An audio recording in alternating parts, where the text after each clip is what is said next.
C'est l'heure du sonneur. Et cela n'a rien d'une fiction. Le 27 octobre dernier, comme je le disais, à Chambéry, le gouvernement de l'État de Savoie a officiellement restauré l'État savoyard. Il a proclamé l'indépendance du territoire par une déclaration officielle fondée sur des principes et des traités internationaux.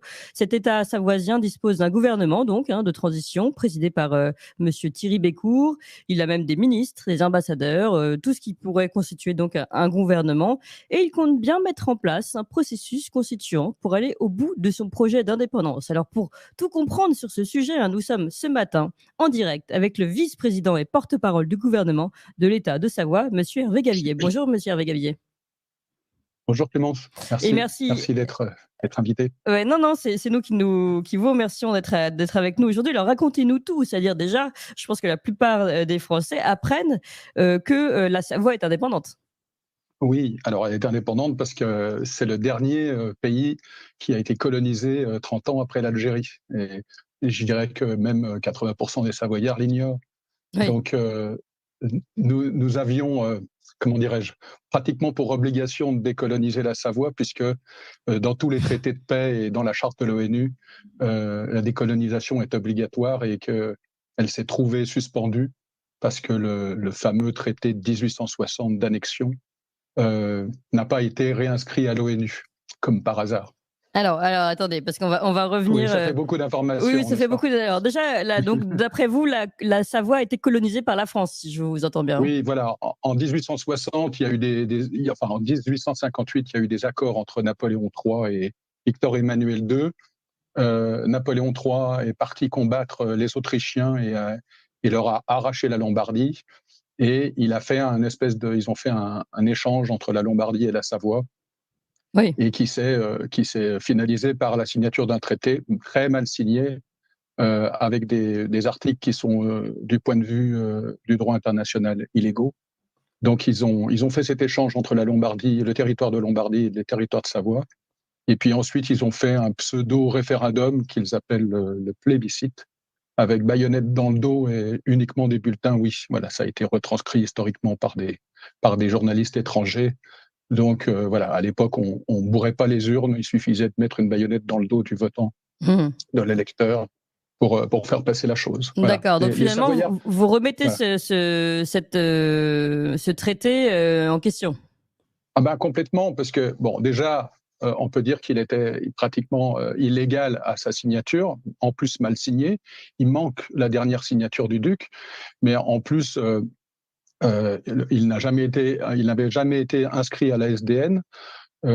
Et en 1940, lorsque l'Italie est rentrée en guerre face à la France, les traités, enfin tous les traités, quand vous êtes en guerre, tous les traités sont suspendus. C'est-à-dire que le traité de 1860 était suspendu.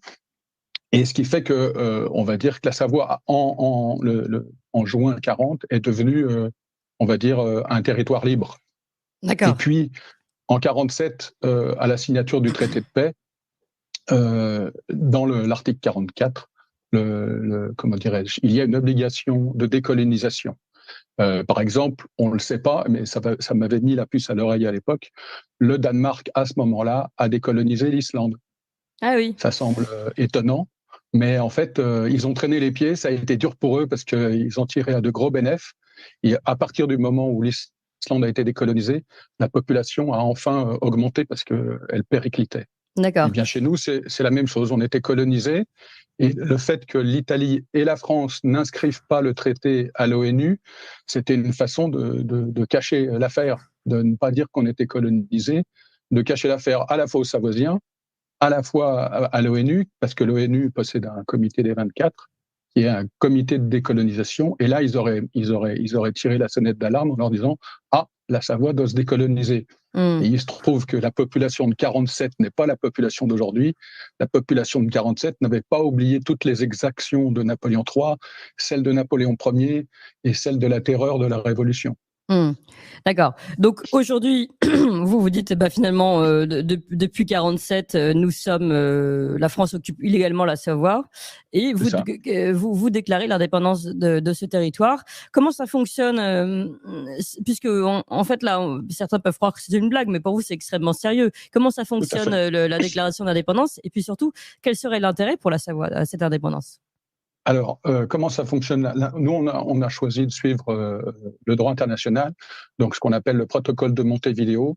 Pour avoir un État et une indépendance et une souveraineté, il faut un territoire, des frontières, une population, un gouvernement, une constitution et les moyens de communiquer, on va dire, avec nos partenaires étrangers. Mmh. Ça, c'est la première chose. Ça, nous l'avons.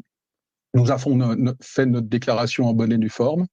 Et puis, comment dirais-je, évidemment, pour les Français, c'est un peu dur à avaler, parce que Oui. nous sommes la deuxième région la plus riche de France. Avec 1 300 000 personnes, nous créons quasiment autant de richesses que la région parisienne avec 6 ou 7 millions de personnes. Alors justement, je vous Donc, arrête là-dessus un instant, parce que ouais, je vois des commentaires ici, hein, avec nos internautes qui sont ouais. en direct. Jexy Jex qui nous dit par exemple, oui, mais ça va faire comme d'habitude, ils veulent se déconnecter de la France, de l'Europe, mais en revanche, ils vont pas cracher sur les aides. Pas du tout. Alors justement, on n'est pas le Sahel, monsieur ou madame. Nous ne sommes pas le Sahel, nous sommes la Savoie, un pays extrêmement riche avec beaucoup de savoir-faire. Nous produisons 3 fois plus d'électricité dont nous avons besoin. D'ailleurs, nous exigeons que nos habitants ne payent que le prix du coût de l'électricité et non le prix du gaz, le prix d'électricité au prix du gaz. Mmh. Par contre, si jamais les Européens veulent racheter notre surplus électrique au prix du gaz, il n'y aura pas de problème. Oui. Je pense qu'on sait faire. Donc effectivement, on est au centre de l'Europe. On est un micro-État. Il faut pas, on se raconte pas d'histoire, mais en même temps, on a énormément de qualités. Donc, on a une énorme opportunité de le faire. Déjà pour rétablir le droit international. Ensuite, la dignité de notre population. Et puis, on n'a pas de raison de douter. On n'aura pas besoin d'aide ni des Européens, d'ailleurs que nous avons quitté de facto, puisque nous avons déclaré le franc suisse comme notre monnaie nationale, comme le Liechtenstein. Mmh. C'est une façon de dire à l'Europe, on n'est plus chez vous, vous n'avez plus imposé ne serait-ce que les vaccinations. Donc, nous déclarons le droit de l'être humain à disposer de son corps et à être souverain D'accord, c'est de intéressant ce que vous lui-même. dites finalement. Aussi, le fait de récupérer cette souveraineté permettrait, selon vous, à sa population de récupérer une forme de liberté face aux injonctions européennes notamment. Oui, oui, bien sûr, puisque la France, je m'excuse, mais là, moi, je suis franco-suisse savoisien. Mmh. Donc, la France a perdu sa souveraineté. Elle l'a vendue définitivement le jour de la signature du traité de Lisbonne, qui était une traîtrise par rapport au référendum de 2005. D'ailleurs, nous considérons que la France n'a plus de constitution de facto. C'est-à-dire, au moment où vous remettez en question le pouvoir souverain du peuple français, voilà, vous avez fait la démonstration que vous trahissez le peuple. D'ailleurs, je crois que M. Sarkozy avait enlevé cet article de haute trahison dans la Constitution.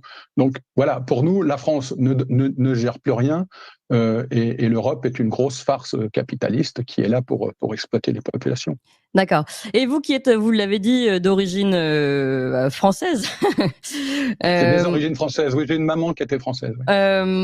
ça ne vous rend pas triste de vous dire que justement, si la Savoie commence, ce sera la Bretagne, puis la Corse, et que la France va être dépecée entre guillemets de tous ces territoires qui sont de très beaux territoires, et que peut-être qu'on pourrait lutter pour une France différente plutôt que d'avoir chaque région indépendante. Alors, dans l'absolu, une fédération des pays francophones français, ce serait pas inintéressant. Cependant, notre statut de Savoie est un peu différent. Nous étions un État avant la France.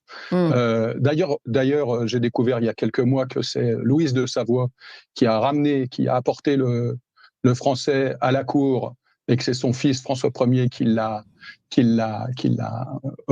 comment dirais-je, installé à la cour. Mais au départ, c'est Louise de Savoie qui a apporté ce qu'on appelle ici le lémanique, qui était un proto-français défendu par une académie qui s'appelait Florimondane et qui déjà c'était un langage, le proto-français, pour permettre dans les hospices à tous ceux qui venaient visiter, enfin à tous ceux qui passaient par là, de pouvoir communiquer.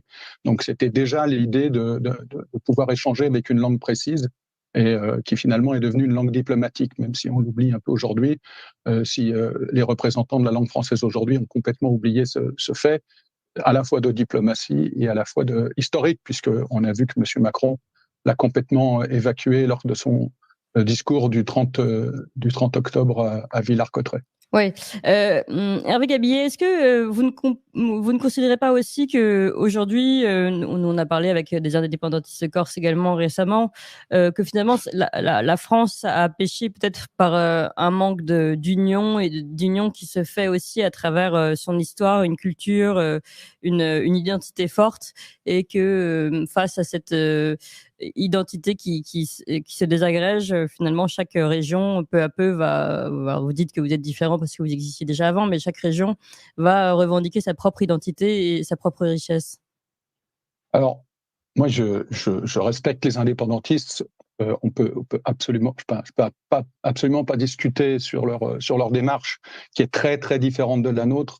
On voit par exemple la Catalogne avait une autonomie, était déjà un territoire autonome face à l'Espagne.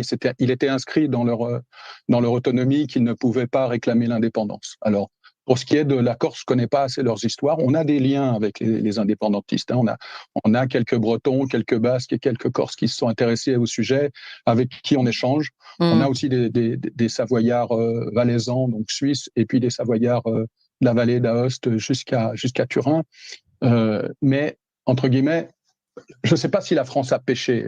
Pour moi, le péché, il est originel. On fait croire à une révolution française qui n'en était pas une. C'était une révolution de bourgeois franc-maçonnique et soutenue par une couronne d'Angleterre qui avait intérêt à tirer les ficelles. Donc, voilà. Je veux dire, une des prérogatives du roi de l'époque, c'était éloigner les marchands de la marchandise. Aujourd'hui, il est très très clair que le problème, il est là. Enfin, un des problèmes majeurs est là. Les marchands ont pris le pouvoir sur la marchandise, quel que soit l'état de la population. Donc nous, par contre, on veut revenir à de la gestion saine et arrêter de dépenser de l'argent pour fabriquer des drapeaux ukrainiens pour les mettre sur nos mairies, ou des sous-marins pour les envoyer je ne sais où, faire je ne sais quoi. On a un territoire, on s'en occupe. On le gère comme on gère sa maison, mais on s'occupe pas de ce qui se passe chez les autres. Évidemment, si on peut apporter une aide pacifique et bienveillante, on le fera avec nos petits moyens. Mais voilà, enfin, on va pas s'occuper des autres. Par contre, on soutient tous ceux qui sont en recherche de souveraineté. C'est-à-dire qu'on voit bien l'état de déliquescence de la France. Moi, j'ai une partie de ma famille en France. Je sais de quoi je parle. J'ai vécu 8 ans à Paris. J'ai vu Paris se dégrader. Je veux dire, j'ai vécu de 88 à 95 à Paris. Voilà, quand je reviens à Paris, je reconnais plus rien. Franchement, j'ai même du mal à reconnaître les rues, tellement c'est terrible. Ouais, et justement, dernière question pour conclure, Hervé Gabillet. Est-ce que vous diriez que il est plus urgent que jamais pour vous, au territoire de Savoie, de prendre cette indépendance ou de reprendre cette indépendance, justement en regardant l'état de la France? Est-ce que finalement c'est aussi ça pour vous le déclic?